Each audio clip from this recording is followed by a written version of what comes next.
الحمد لله رب العالمين، أحمده وأستعينه وأستهديه، وأعوذ بالله من شرور أنفسنا ومن سيئات أعمالنا. من يهده الله فلا مضل له، ومن يضلل فلا هادي له، وأشهد أن لا إله إلا الله وحده لا شريك له، وأشهد أن سيدنا ونبينا محمدا عبده ورسوله صلى الله وسلم عليه وعلى آله وصحبه أجمعين وعلى تابعيهم بإحسان إلى يوم الدين. والسلام عليكم أيها الإخوة المؤمنون ورحمة الله وبركاته. أحييكم هذه التحية المباركة في هذا اللقاء الميمون بعدما انقطع لقاؤنا فترة غير قصيرة نظرا للظروف الدراسية وغيرها، وأسأل الله سبحانه وتعالى أن يوفقنا جميعا لكسب العلم النافع والعمل الصالح، وأن يأخذ بأيدينا إلى ما يحب ويرضى، وأن يبارك في أوقاتنا جميعا لنسخر هذه الأوقات بعونه ومشيئته وإحسانه فيما فيه مصلحة دنيانا وسعادة أخرانا. الدروس الأخيرة من هذه الدروس التي سبق إلقاؤها في هذا المكان الطاهر الطيب كانت تدور حول الركن الخامس من أركان الإيمان، وهو الإيمان باليوم الآخر. ولعل درسنا في هذه الأمسية سيكون خاتمة الدروس المتعلقة بهذا الركن. ودرسنا في هذه الليلة يدور حول طبيعة اليوم الآخر من حيث البقاء والدوام، لأنه يوم كما قيل لا ليل بعده، وهو يوم مستمر، يوم لا يعقبه انقطاع.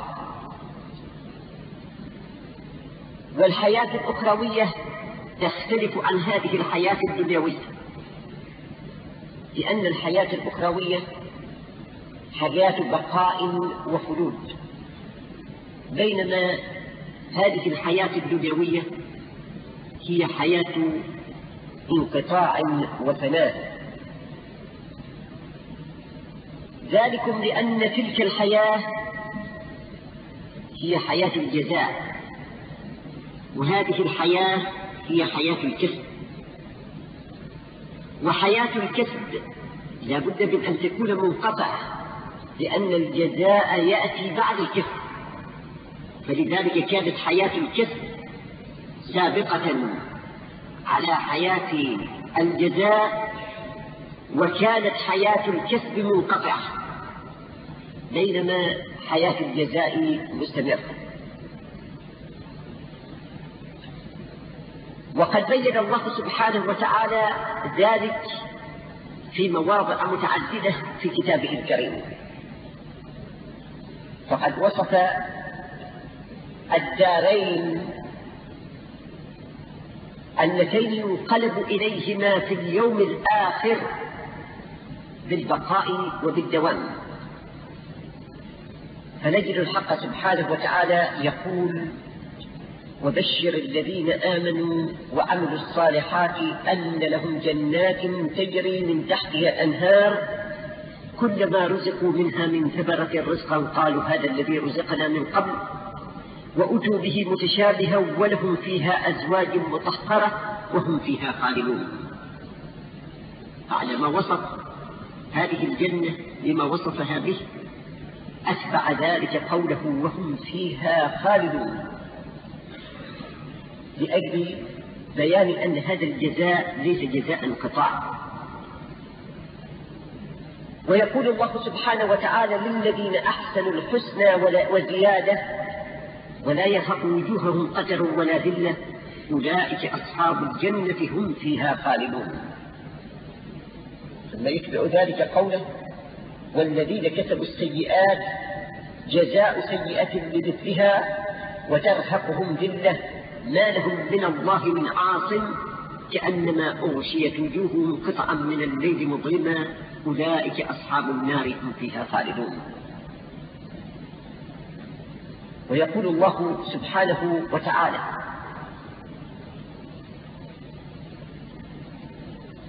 إن الأبرار لفي نعيم وإن الفجار لفي جحيم يصلونها يوم الدين وما هم عنها بغائبين. ويبين لنا الحق سبحانه وتعالى في آيات متعددة أن أهل كلا الدارين لا يخرجون منها، وقد قال تعالى في وصف أهل الجنة وما هم منها بمخرجين. وقال سبحانه وتعالى في وصف الفريق الآخر يريدون أن يخرجوا من النار وما هم بخارجين منها ولهم عذاب مقيم. وقال سبحانه وتعالى أيضا في وصف هذا الفريق وما هم بخارجين من النار. إذن الأدلة متضافرة في القرآن تدل على خلود هذه الطائفة وخلود هذه الطائفة. وقبل الشروع في بحث القضية على ضوء الأدلة أريد أن أتحدث عن كلمة الخلود ومدلولها اللغوي ومدلولها الشرعي أيضا. نجد اللغويين يعبرون عن الخلود بأنه المكث الدائم،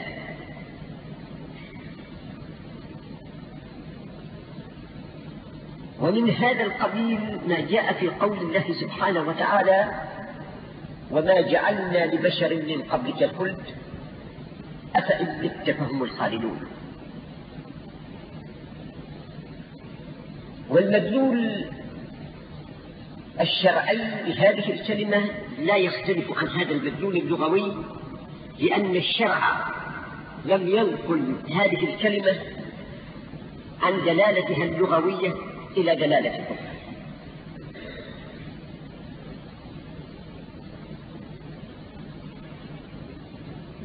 ونجد أئمة التفسير يختلفون بعض الاختلاف في أصل مدلول هذه الكلمة. منهم من قال لأنها موضوعة من أصلها للدلالة على البقاء الدائم.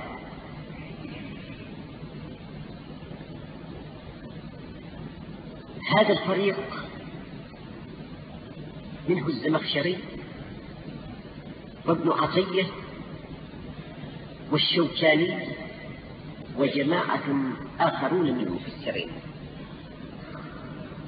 والقرطبي أيضا من هذا الفريق. فريق آخر يقول بأن كلمة الخلود تدل على المكث الطويل،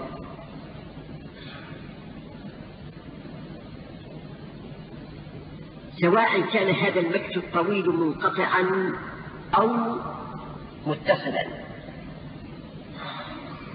ومن هذا الفريق أبو السعود وأبو حيان وقطب الأئمة. وعلى هذا القول فإن دلالة الآيات على خلود أهل الدارين من حيث اقتضاء القرائن ذلك، لأنها اقتضت أن المراد بالخلود فيها هو المكث الدائم. واللفظ المشترك إذا أطلق صرف إلى أحد معنييه أو أحد معانيه بدلالة القرينة. وعلى هذا في القرينة ذكر التأديب في مواضع من الآيات مع دلالة كثير من الآيات على عدم خروج أهل الدارين منهما.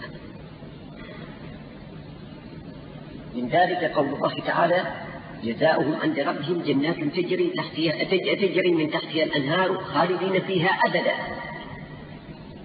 وقوله سبحانه: ومن يعص الله ورسوله فإن له نار جهنم خالدين فيها أبدا. وقد انتصر العلامة البطاشي في رسالة له في الخلود لقول من قال بأن الخلود هو المكث الدائم. وعلى هذا فإطلاق الخلود في كلام العرب على ما يفنى كالجبال ونحوها إنما هو ناشئ عن اعتقادهم استمرار هذا الكون في أيام الجاهلية.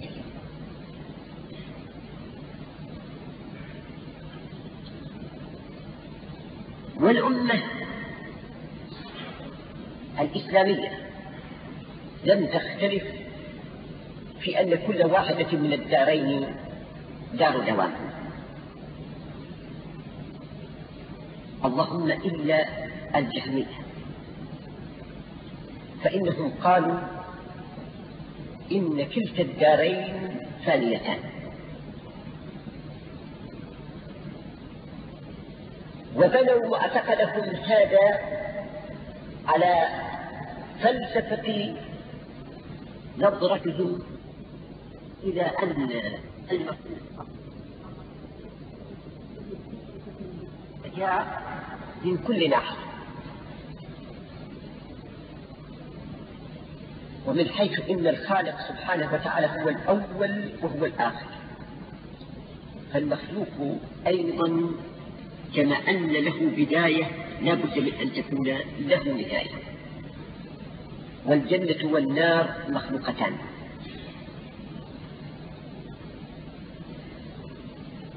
وقالوا أيضا لو كان أهل الجنة وأهل النار خالدين لا يفنون، لازم من ذلك إما أن تكون أنفاسهم مجهولة لله تعالى الله عن ذلك لأنها غير محصورة، وإما أن تكون محصورة، والأول ينافي كونه تعالى بكل شيء عليما، والثاني ينافي الاستمرار والبقاء. وأجيب عن الأول بالتفرقة ما بين الدوامين، دوام المخلوق ودوام الخالق، لأن دوام الحق سبحانه وتعالى دوام ذاتي، ودوام المخلوق في الدار الآخرة لإدامة الله سبحانه وتعالى. هنالك فارق بين أن يكون دوام الشيء دواما ذاتيا وبين أن يكون بإدامة غيره. وأجيب عن الثاني لأن علم الله تعالى علم مطلق لا حدود له،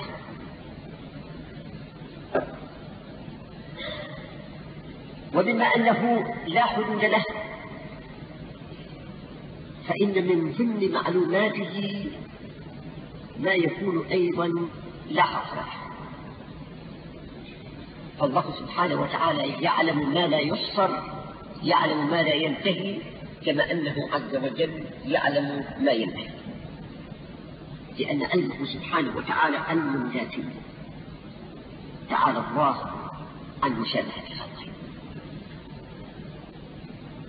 وهناك طائفة مادية خارجة عن هذه الأمة قالت مثل هذا القول، وبدت فلسفتها على نظرتها إلى طبيعة المخلوقات المادية، وذلك أنهم قالوا إن الأجسام يستحيل بقاؤها واستمرارها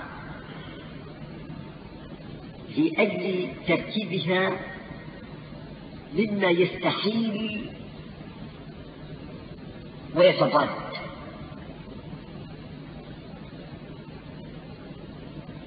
ولأجل استحالتها انتقال هذه الكائنات من حال إلى حال، لأجل انتقال هذه المركبات من حال إلى حال، ولأجل تضادها، فإنه يتعذر بقاؤها واستمرارها. وأجيب عن ذلك بأن طبيعة الدار الآخرة تختلف عن طبيعة هذه الدار.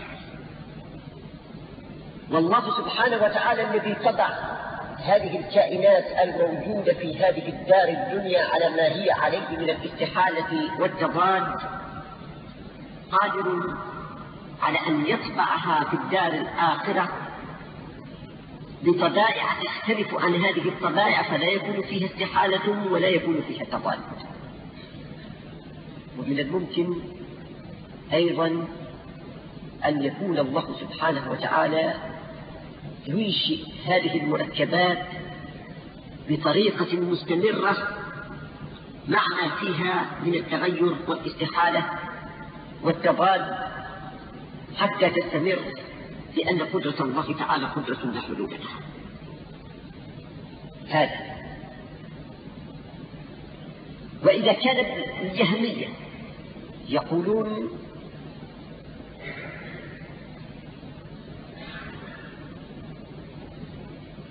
للتفرقة، يقولون بفناء الدارين جميعا من غير تفرقة بينهما وبفناء كل من في الدارين، فإن ابن القيم أخذ بشطر من معتقدهم في هذه القضية تبعا لشيخه ابن تيمية، فقال بفناء عذاب النار، إلا أنه لا يقول بفناء نعيم الجنة، ويقول إن أهل النار على اختلاف معتقداتهم ينقلبون بعد ذلك إلى النعيم في الجنة.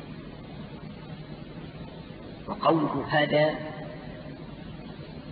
جاء في كتابه الصواعق المرسلة وفي كتابه حال الأرواح، وقد ذكر في ذلك 25 وجها استدل بها، هي موجودة في كلا الكتابين.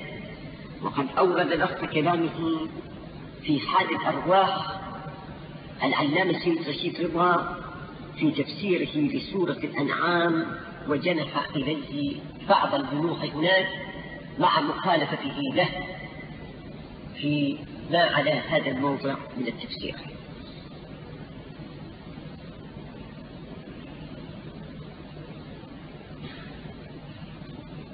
أما سائر الناس من هذه الأمة على اختلاف مذاهبهم الاعتقادية والفقهية، فإنهم مجمعون على بقاء الجنة، ومجمعون أيضا على بقاء النار وعذابها بالنسبة إلى من كان من غير هذه الأمة، أي من غير أهل التوحيد.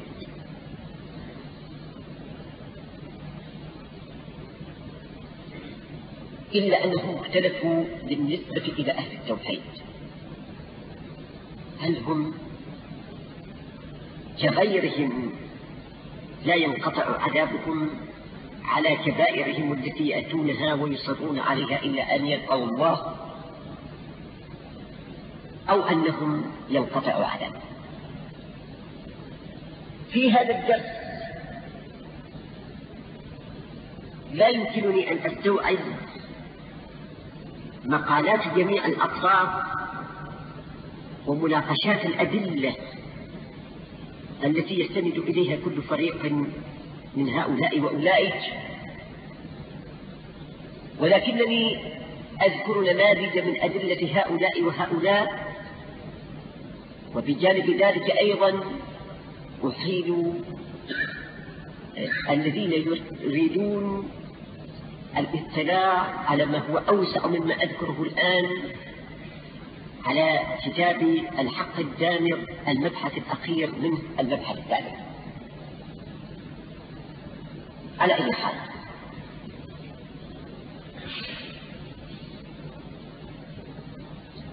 علمنا ما يستند إليه الجهمية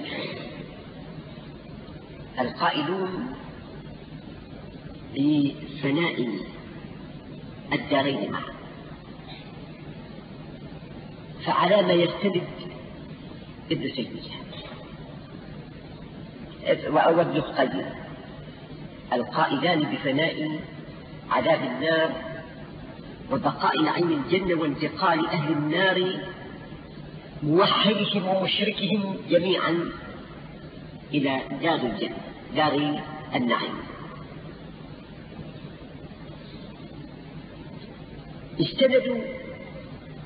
استند هؤلاء إلى فلسفة فيها شيء من محاولة الاستناد إلى العقل، وهو غريب بالنسبة إلى من كان يرفض الاعتماد على العقل في فهم مقاصد النصوص ولا يرى إلا تحكيم النقل وحده.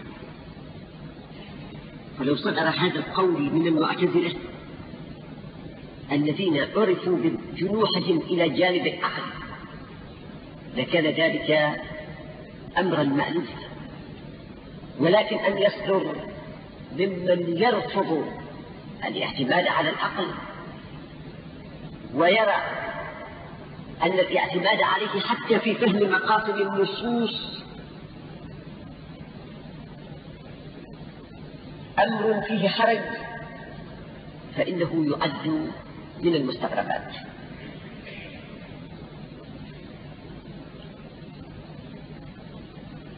استناد هؤلاء إلى أدلة أكثرها من العقل وبعضها من النقل. فأما من النقل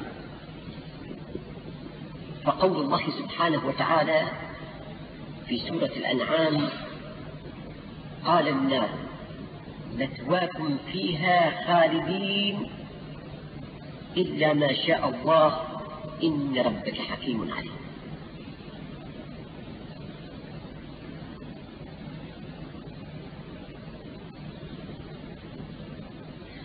قالوا الاستثناء دليل على أن هنالك انقطاعا للعذاب، واستدلوا أيضا بقوله الله تعالى في سورة هود: وأما الذين شقوا ففي النار لهم فيها زفير وشهيق خالدين فيها ما دامت السماوات والأرض إلا ما شاء ربك إن ربك فعال لما يريد.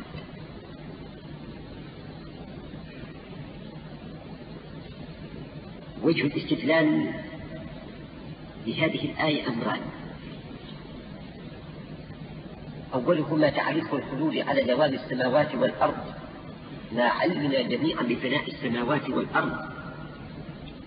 ثانيهما هذا الاستثناء الذي هو الذي جاء في سورة الأنعام.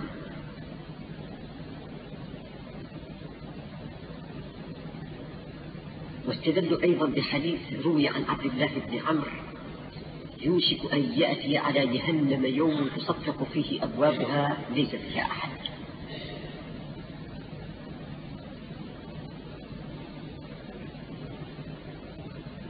وبجانب ذلك كله استندوا إلى كثير من الفلسفات العقلية كالقول بأن الله الحكيم الرحيم وأبر وأرحم من أن يخلق خلقا للعذاب الأبدي،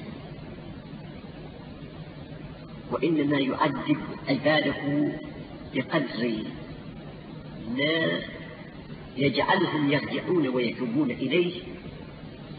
والناس في ذلك مختلفون، فمنهم من تكفيه الموعظة وما يصيبه في الدنيا من نكبات وزلازل وصعاب حتى يرجع إلى ربه، ومنهم من يحتاج إلى عذاب في الآخرة، وهؤلاء منهم من يرجع بعذاب قصير الأمد، ومنهم من يحتاج إلى عذاب طويل المدى.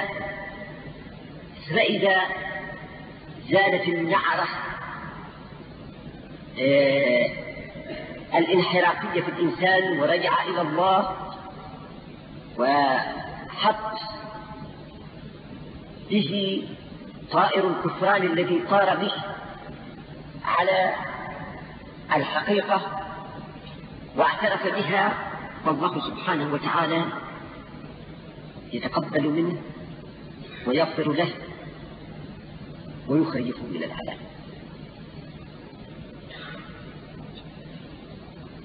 وقد قسم ابن القيم كما قلت ذلك كله إلى 25 وجها.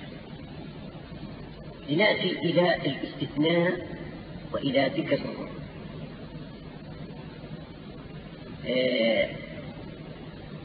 تأبيد العذاب بدوام السماوات والأرض في الآيتين الكريمتين. نجد أن الاستثناء في مثل هذه الحالات أمر لا إشكال فيه، فإن الله سبحانه وتعالى قد يستثني في كلامه لأجل الدلالة على أن كل ما يقع بمشيئته، ولو لم يكن هنالك ما يقع خلاف ما سبق الحديث عنه. والله تعالى قال لنبيه صلى الله عليه وسلم: سنقرئك فلا تنسى إلا ما شاء الله. ولم ينسى النبي صلى الله عليه وسلم شيئا مما أوحاه الله إليه، بل بلغ الرسالة كلها من غير نسيان لشيء مما أوحاه الله إليه. فالله قد عصم نبيه صلى الله عليه وسلم من نسيان ما أوحي إليه.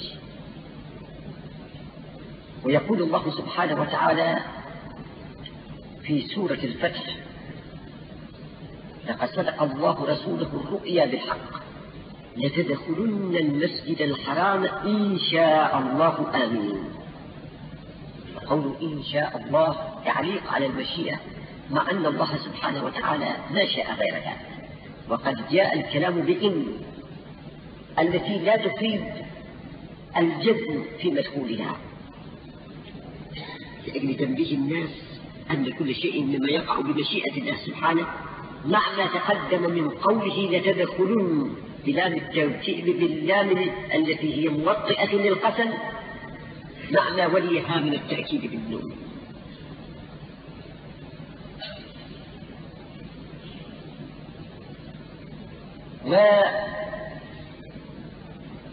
وذكر السماوات والأرض لا يدل على الانقطاع، لأن كلا الفريقين أهل الجنة وأهل النار إنما يدخلون الدارين بعد فناء السماوات والأرض في هذه الدنيا، بعد انحلال نظام هذا الكون وتفرق أجزائه وذهاب هذه الأجزاء كلها. فإن الله سبحانه وتعالى قال: إذا السماء انفطرت وإذا الكواكب انتثرت وإذا البحار سجرت وإذا القبور بعثرت علمت نفس ما قدمت وأخرت. بعد فناء هذه السماوات، إذا السماء انشقت وأذنت لربها وحقت وإذا الأرض مدت وألقت ما فيها وتخلت وأذنت لربها وحقت.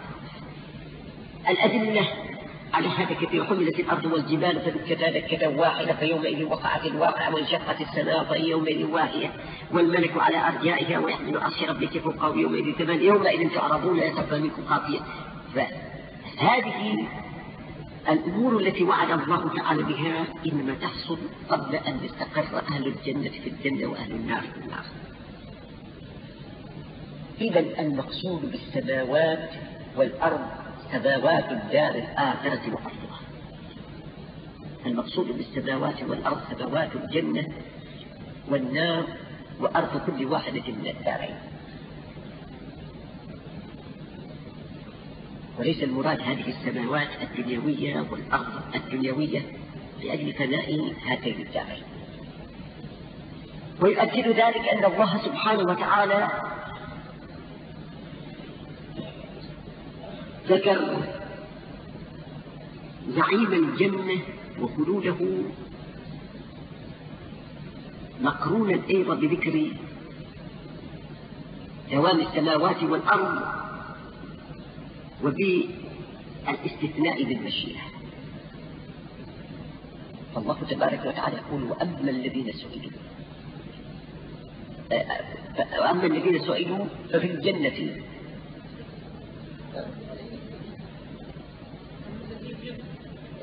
وأما الذين سئلوا خالدين فيها ما دامت السماوات والأرض إلا ما شاء ربك عطاء غير مكتوب.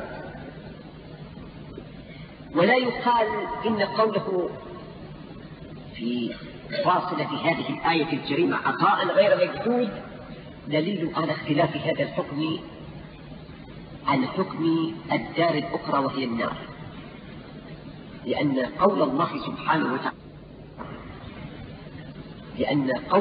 سبحانه وتعالى عطاء غير مكدود دل على خلود الجنة وبقائها هنا، ودلت آيات أخرى في مواضع متعددة أيضا على استمرار النار، وما هم منها بمخرجين وما هم عنها بغائبين. والقرآن كله كالشيء الواحد، كل جانب منه مصدق للجوانب الأخرى.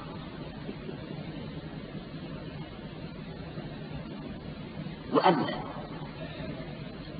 الحديث المروي من طريق عبد الله بن عمرو فهو قبل كل شيء حديث آحادي، والحديث الآحادي لا يعتمد عليه في المعتقدات فضلا عن كونه يرجح على الأدلة القطعية إذا تعارض معها. ومن ناحية ثانية فإن الحديث في إسناده وفي لفظه نكارة كما قال أئمة الحديث. ومن ناحية ثالثة فلو ثبت إسناد الحديث وثبت متنه ولم يكن في صحته شيء من الريب لوجب حمله على ما يتفق مع دلالة الآيات، وهو أن جهنم تصفق أبوابها عندما يكون أهلها يعذبون في الزمهرير منتقلين عن جهنم إلى الزمهرير والعياذ بالله. ولكن لا يصار إلى هذا التأويل مع ضعف الحديث وعدم صحته.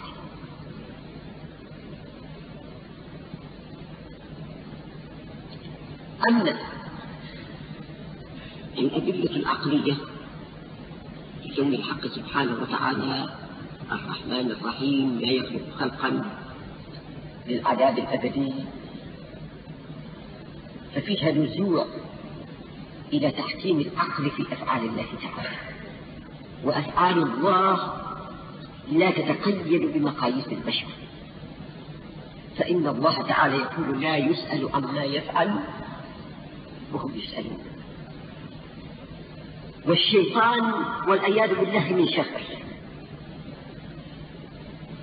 إذا وجد مثل هذه الثغرات في نفوس البشر فإنه سرعان ما يلج منها ليشككهم في أحكام الله، ويشككهم في عدل الله، وليشككهم في أخبار الله سبحانه وتعالى، حتى يصل الإنسان إلى أن لا يقبل شيئا مما أخبر الله تعالى به ومما أخبر به رسوله صلى الله عليه وسلم.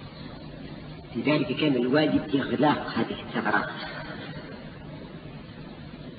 فإن الشيطان إن وجد مثل هذه المنافذ سرعان ما يجعل هذا الإنسان يشك في أن الله تعالى يخلق خلقا لأدنى عذاب فضلا عن بقاء الدائم في العذاب.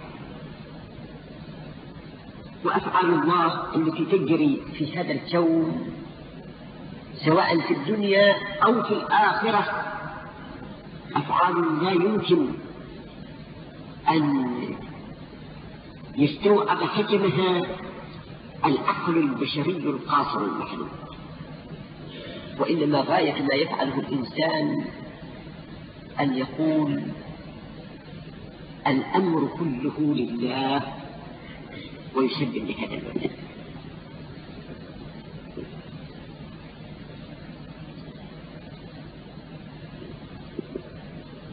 لنأتي إلى شيء من أدلة الذين فرقوا بين الموحدين وغيرهم، فقالوا بعدم تخليد الموحد مما عنده من التوحيد وإن ارتكب ما ارتكب من الكبائر، وبتخليد المشرك غير الموحد بسبب الشرك.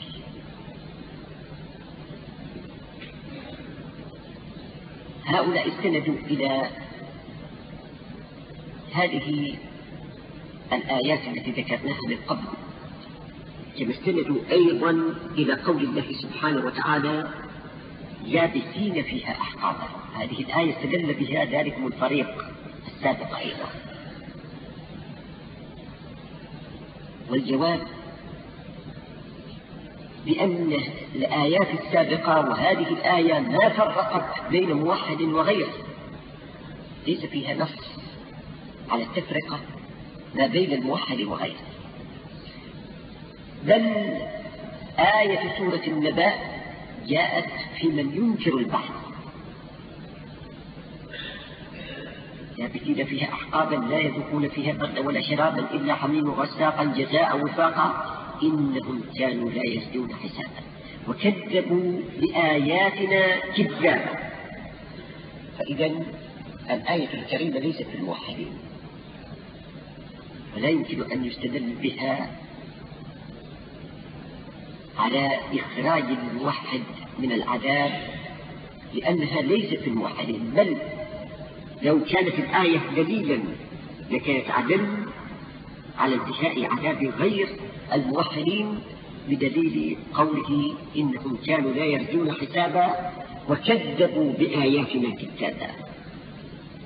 الآية في من كذب بآيات الله ومن كان لا يرجو الدار الآخرة، لا يؤمن بالدار الآخرة، لا يرجو حسابا.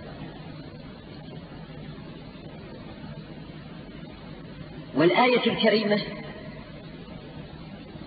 لا تفيد انقطاع الأحقاب، وإن كانت الأحقاب جمع قلة، لأن القلة والكثرة يتعاقبان، تأتي جموع القلة في مواضع جموع الكثرة وتأتي جموع الكثرة في مواضع جموع القلة، وإنما اعتبار صيغ جموع القلة وجموع الكثرة أمر أغلبي فحسب، بدليل قول الله تعالى شاكرا لأنعمه، مع أن أنعم الله تعالى لا تحصى، وزن أفعل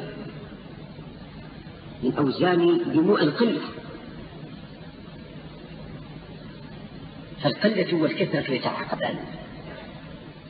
وإنما الآية دليل على استمرار الأحقاب، فالله تعالى يحصر هذه الأحقاب كما أنه سبحانه وتعالى يحصر الأنفاس وهي أدق من الأحقاب، يحيط بالأحقاب كما يحيط بالأنفاس. وجوز كثير من المفسرين منه الزجاج وأبو السعود والبيضاوي وآخرون أن يكون قوله تعالى لا يذوقون فيها بردا ولا شرابا حالا مقيدة لقوله لابثين فيها أحقابا، أي لابثين فيها أحقابا حالة كونهم لا يذوقون فيها بردا ولا شرابا، ثم ينتقلون بعد ذلك إلى برد الزمهرير والعياذ بالله، وينتقلون بعد ذلك أيضا والعياذ بالله إلى شراب الغساق.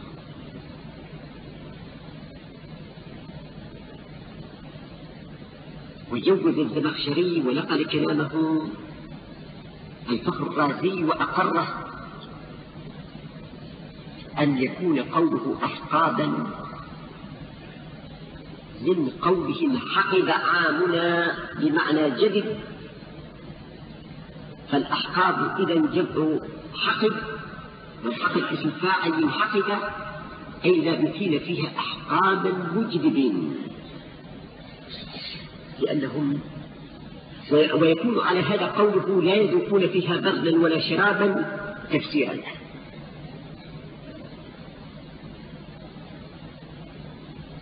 استدلوا أيضا بروايات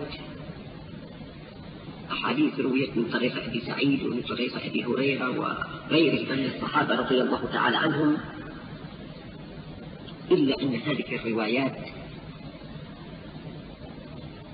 لا تخرج عن كونها روايات آحادية، والآحادي لا تبنى عليه العقيدة كما تقرر وتكرر غير مرة. وبجانب ذلك كله أيضا فإن هذه الروايات معارضة بدلائل الآيات القرآنية، ومعارضة بدلائل روايات أخرى عن الرسول صلى الله عليه وسلم دلت على خلافها، وهي أكثر منها عددا، وبجانب كثرتها معتقدة بما دلت عليه الآيات القرآنية. من جملة هذه الروايات قول النبي صلى الله عليه وسلم: لا يدخل الجنة لذان، وفي رواية لا يدخل الجنة قتات، وقوله صلى الله عليه وسلم: صنفان من أمتي لم أرهما بعد، قوم بأيديهم سياط كأذناب البقر يضربون بها الناس، ونساء كاسيات عاريات مائلات مميلات رؤوسهن كأسنمة البخت المائلة لا يدخلن الجنة ولا يجدن ريحها، وإن ريحها لا يوجد من مسيرة كذا. ومنها قول النبي صلى الله عليه وسلم في الذي يقتل نفسه بحديدة: إن حديدته في يده يتوجأ بها في بطنه في نار جهنم خالدا فيها أبدا. وفي الذي يقتل نفسه بسم: إن سمه في يده يتحساه في نار جهنم خالدا فيها أبدا. والذي يقتل نفسه بارتمائه بالشاهق يتغذى في نار جهنم خالدا مخلدا فيها أبدا. وقول النبي صلى الله عليه وسلم: من اقتطع حق مسلم بيمينه حرم الله عليه الجنة وأوجب له النار، إلى غير ذلك من الروايات المتعددة. بعد هذا ننظر إلى أدلة الفريق الذي يقول بأن الكل سواء من حيث الدوام، أي كل الأشقياء سواء من حيث دوام عذابهم، وإن كان هنالك تفاوت في مقدار العذاب، أي في غلظ العذاب وإنزامه فهم يتفاوتون، بأن النار والعياذ بالله درجات كما أن الجنة درجات. من الأدلة التي استندوا إليها قول الله سبحانه وتعالى: وقالوا لن تمسنا النار إلا أياما معدودة، قل أتخذتم عند الله عهدا فلن يخلف الله عهده أم تقولون على الله ما لا تعلمون. بلى من كتب سيئة وأحاطت به خطيئته فأولئك أصحاب النار هم فيها خالدون. الدلالة من هذا القول الكريم من ثلاثة أوجه. الوجه الأول أن الله سبحانه وتعالى نسبه إلى اليهود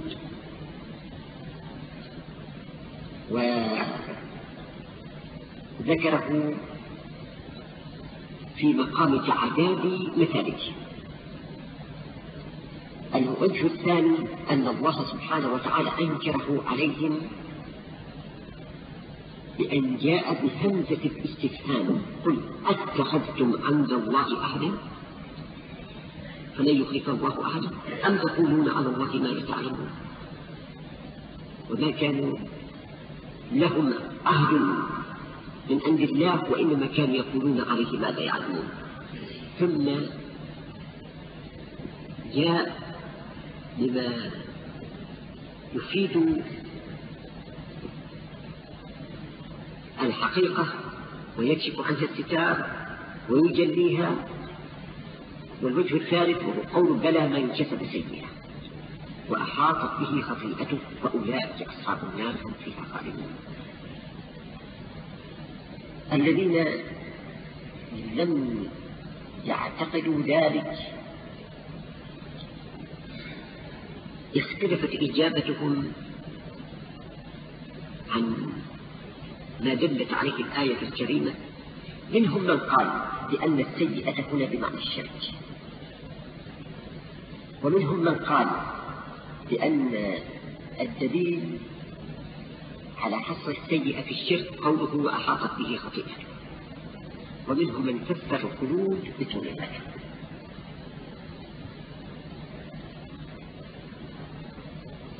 أما حمل السيئة على الشرك فلا يسوء، لأن السيئة نكرة في سياق الاستفهام.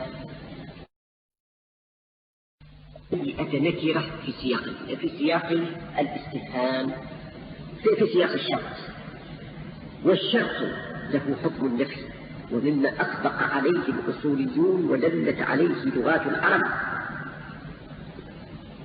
أن النكرة إن جاءت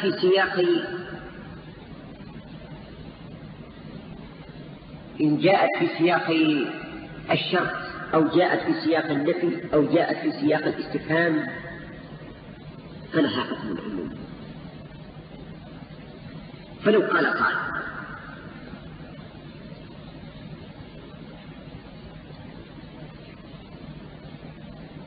قال قائل لزوجته إن جئتني بعملة فأنت طالق، كلمة عملة نكرة جاءت في سياق الشرط، إن جئتني، فإنها تقول إن جاءته بعملة، سواء كانت هذه العملة دينارا أو كانت درهما أو كانت جنيها أو كانت ريالا أو كانت دولارا أو كانت أي عملة أخرى، لأن كلمة السيئة نكرة، والنكرة في سياق الشرط تفيد العموم.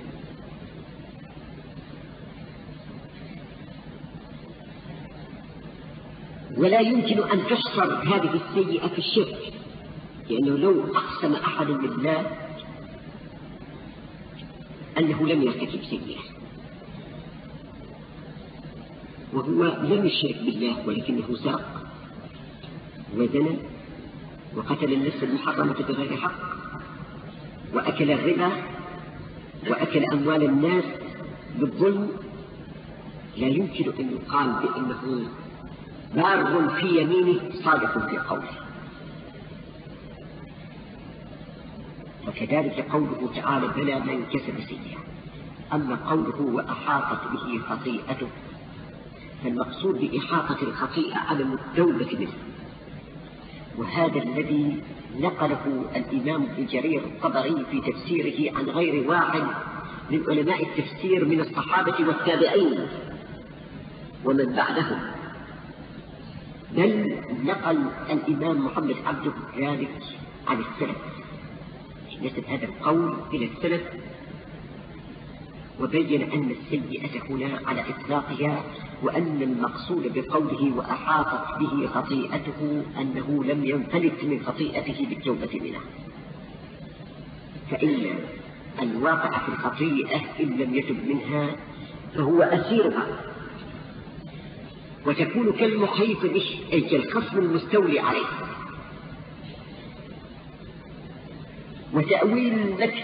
وتأويل الخلود بالمكث الطويل يدعو إلى القول أيضا بأن سائر الناس المرتكبين للسيئات من مشرك وموحد كلهم يراد بخلودهم عدم المكث الطويل، أي يراد بخلودهم المكث الطويل دون الانقطاع دون البقاء والدوام، كما يجرئ ذلك على القول بأن خلود أهل الجنة في الجنة أيضا منقطع، لأن هذه الآية تبيت بقوله تعالى والذين آمنوا وعملوا الصالحات أولئك أصحاب الجنة هم فيها خالدون.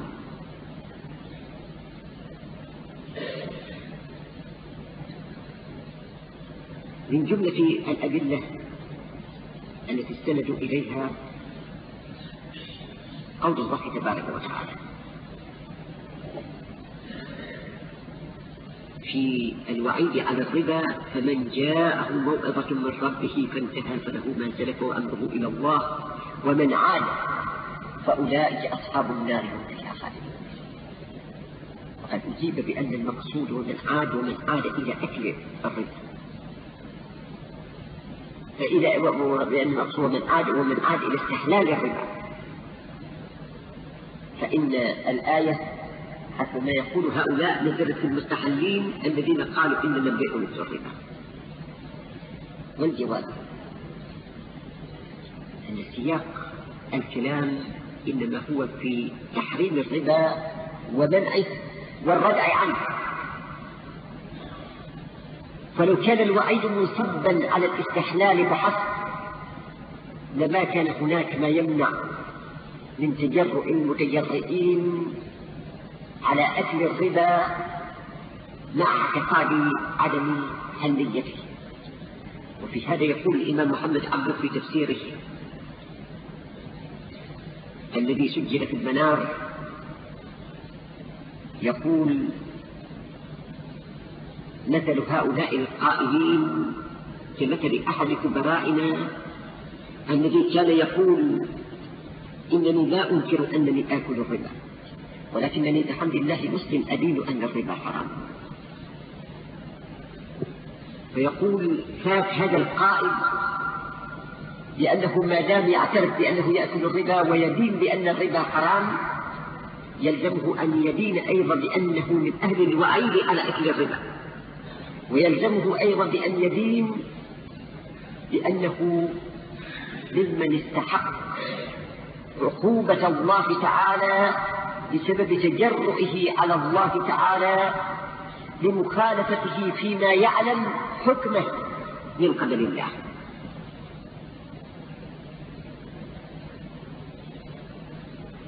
أيضا من الأدلة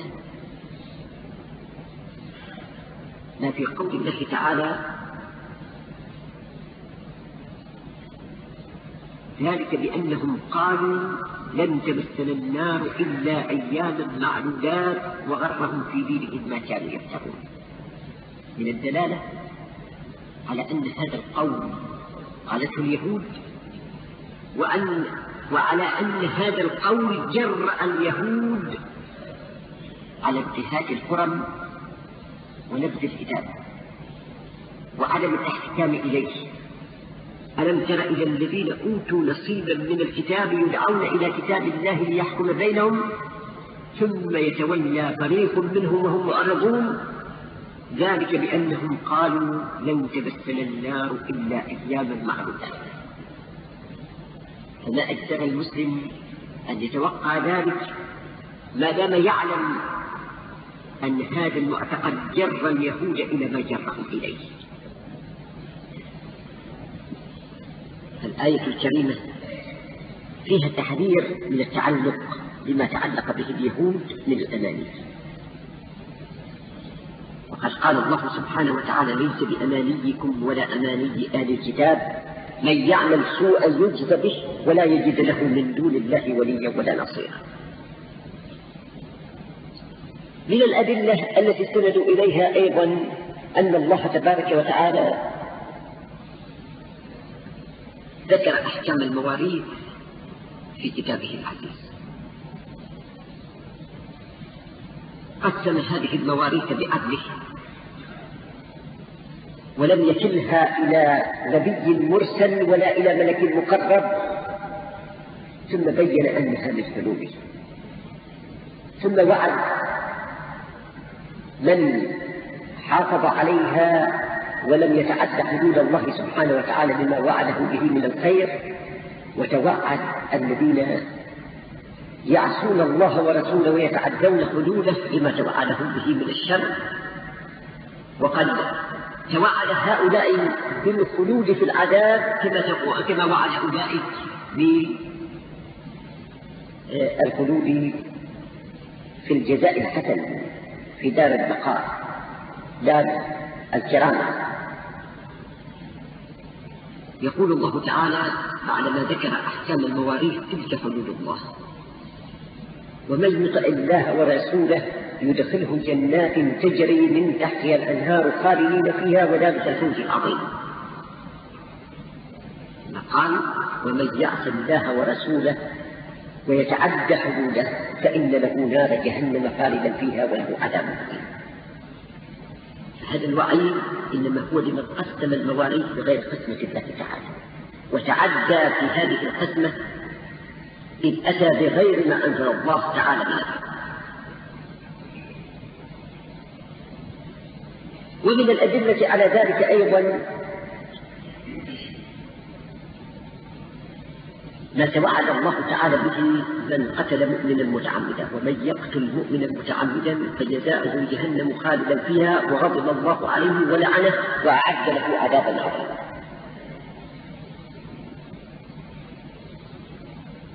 الله سبحانه وتعالى توعد في هذه الآية الكريمة من يقتل مؤمنا متعمدا بالخلود في النار والعياذ بالله، بجانب توعده باللعن وبالغضب وبالعذاب العظيم.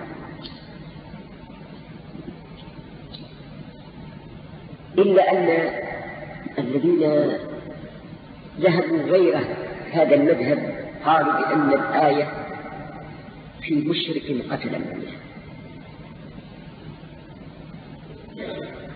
وقد رد على هؤلاء الفخر الرازي في تفسيره رد المطول، مع أن الفخر نفسه كان يعتقد خروج أهل الكبائر من النار، ولكن وجد دلالة الآية لا تطاوع أبدا.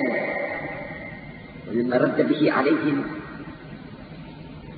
أن الآية الكريمة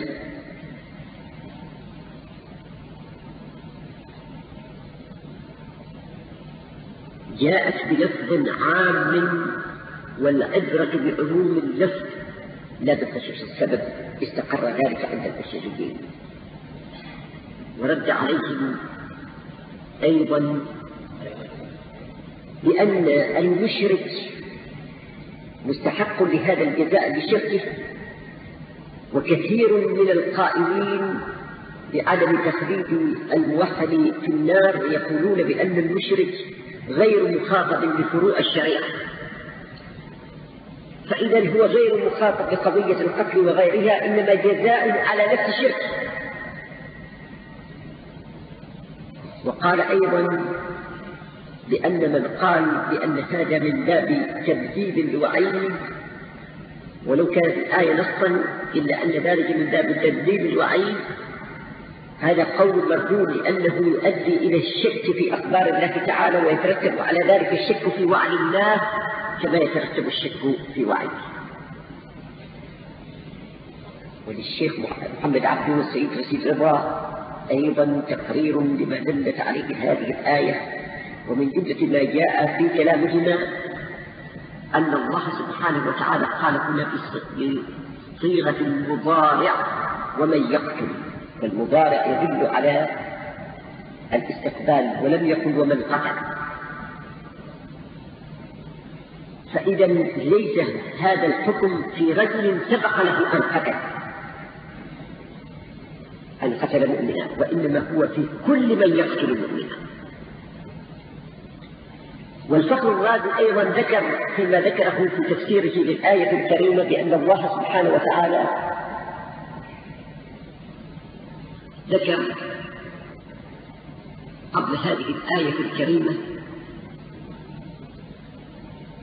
حكم قتل الخطأ، وبين أن المؤمن لا يقتل مؤمنا إلا خطأ، وما كان لمؤمن أن يقتل مؤمنا إلا خطأ. بين حكم قتل الخطأ سواء كان المقتول مسلما أو ذميا، وسواء كان مقتولا في دار الإسلام أو كان مقتولا في دار الحرب. بين أحكام الكل، وحذر الله سبحانه وتعالى أيضا عباده عندما يخرجون إلى القتال ألا يتجرؤوا على قتل الأنفس هكذا، حيث قال ولا تقولوا لمن ألقى إليكم السلام لست مؤمنا. فمن البعيد ألا يتعرض القرآن الكريم في هذا المقام لوعيد من يقتل مؤمنا خطأ عمدا وقد تعرض لحكم من قتل مؤمنا خطأ.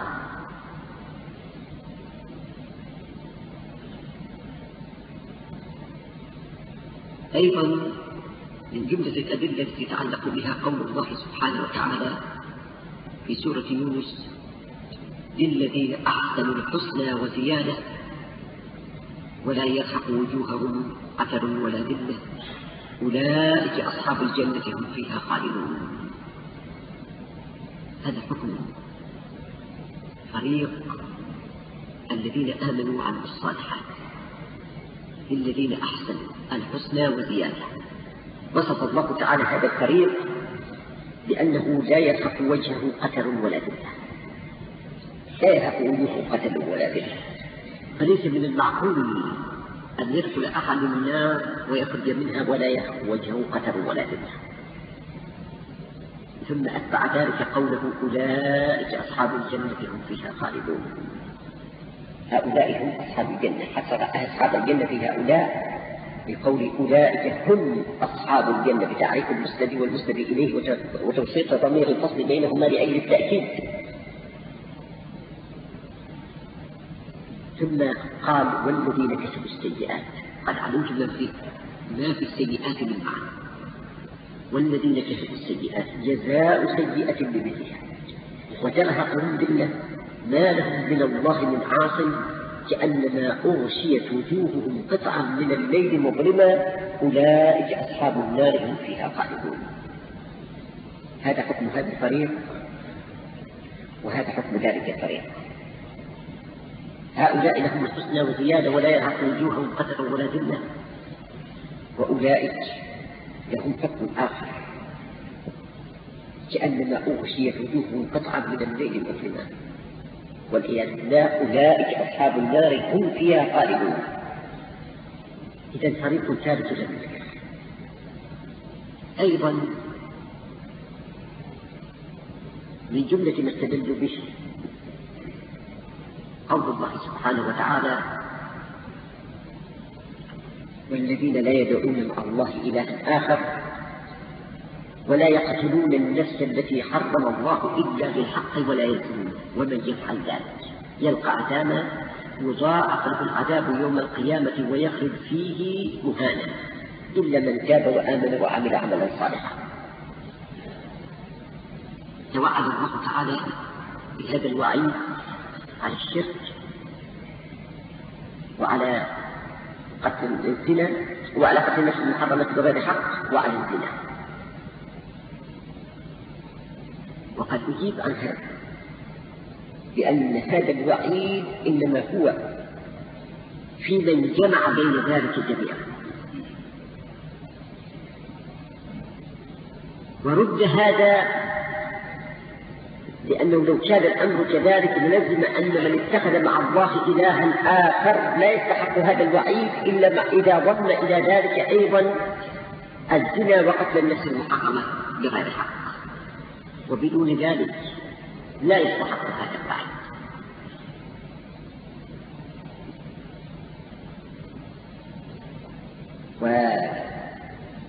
وذكر بعض العلماء أن المشرك خرج من هذا الحكم، فإنه ولو لم يضم هاتين الكبيرتين يكون حقيقا بالخلود في النار لأدلة أخرى. الجواب عن ذلك أن الأدلة أيضا دلت على وعيد أولئك المرتكبين للزنا وغيره، فإن الله تبارك وتعالى قال: ومن يعص الله ورسوله فإن له نار جهنم خالدين فيها أبدا ولا يشك أحد أن الزاني عاص لله ولرسوله، وأن قاتل النفس المحرمة بغير حق عاص لله ورسوله. ومن الأدلة التي استند إليها هؤلاء القائلون بقاء أصحاب الكبائر في العذاب هذه الآية التي ذكرتها وهي في سورة الجن. واستدلوا أيضا بقوله تعالى في سورة الانفطار: إن الأبرار لفي نعيم وإن الفجار لفي جحيم يصلونها يوم الدين وما هم عنها بغائبين، حيث ذكر الله سبحانه وتعالى عنهم أنهم غير غائبين عنها، فلو كانوا خارجين منها لكانوا غائبين عنها. وأجيب بأن الآية الكريمة في الذين سماهم الله تعالى بالكفرة الفجر هم الكفار الخارجون من الملة، وليست الآية الكريمة في مرتكب الكبائر. والجواب أن الله سبحانه وتعالى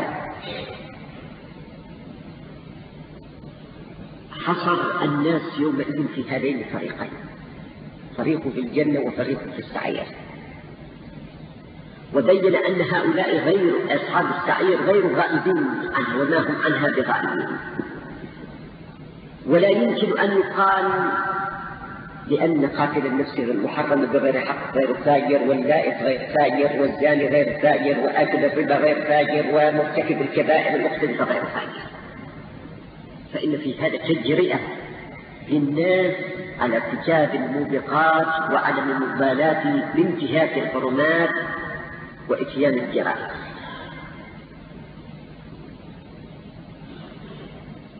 وبالجملة فإن الآيات الدالة على هذا الحكم الوعيد المجرمين، وعيد الفجار، وعيد العصاة بالخلود آيات كثيرة، ولا يمكن أن يقال بأن الزاني غير عاص وقاتل النفس المحرمة بغير حق غير عاص أو غير فاجر أو غير مجرم. فإذا يتبين من هذا أن الأدلة تدل على قوة القول بأن كل المصيرين مصير أبدي، مصير أهل السعادة ومصير أهل الشقاوة والعياذ بالله. فنسأل الله سبحانه وتعالى أن يجعلنا من السعداء الأبرار، وأن لا يدخلنا مداخل الأشقياء الفجار، وأن يباعد بيننا وبين جميع الأوزار. اللهم باعد بيننا وبين خطايانا كما باعدت بين المشرق والمغرب. اللهم باعد بيننا وبين جميع خطايانا كما باعدت بين المشرق والمغرب. اللهم إنا نعوذ بك من شرور أنفسنا ومن سيئات أعمالنا. اللهم إنا نسألك أن تجعلنا من عبادك المخلصين ومن حزبك المفلحين ومن جندك الغالبين ومن أوليائك المتقين. ونسألك ربنا أن تجعلنا من ورثة جنة النعيم، وأن تباعد بيننا وبين عذابك، إنك ربنا على كل شيء قدير. وصل اللهم وسلم وبارك على عبدك ورسولك سيدنا محمد وعلى آله وصحبه أجمعين. سبحان ربك رب العزة عما يصفون، وسلام على المرسلين، والحمد لله رب العالمين.